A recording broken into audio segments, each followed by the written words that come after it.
بسم الله الرحمن الرحيم الذين يذكرون الله قياما وقعودا وعلى جنوبهم আল্লাহ তাবারক তাআলা কোরআনে কারীমের মাধ্যমে বলেছে যে তোমরা হর হালতে আল্লাহকে স্মরণ করতে থাকো। তার উদাহরণ দিয়েছে, যদি মাছ একটা সমুদ্র থেকে উঠানো হয়, মাছটা আর জীবিত থাকে না, মাছটা মারা যায়।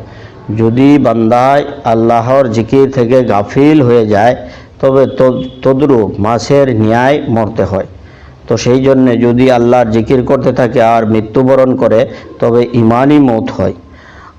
আমাদের জিন্দগিটা ইমানি মৌতে মরতাম, আর যদি জানোয়ারের মতো জীবিত থাকি তবে জানোয়ারের মতো মরা হবে। সেই জন্যে ভাই বুজুর্গ দোস্ত, আমরা সবাই আল্লাহর জিকির থেকে যাতে গাফিল না থাকি।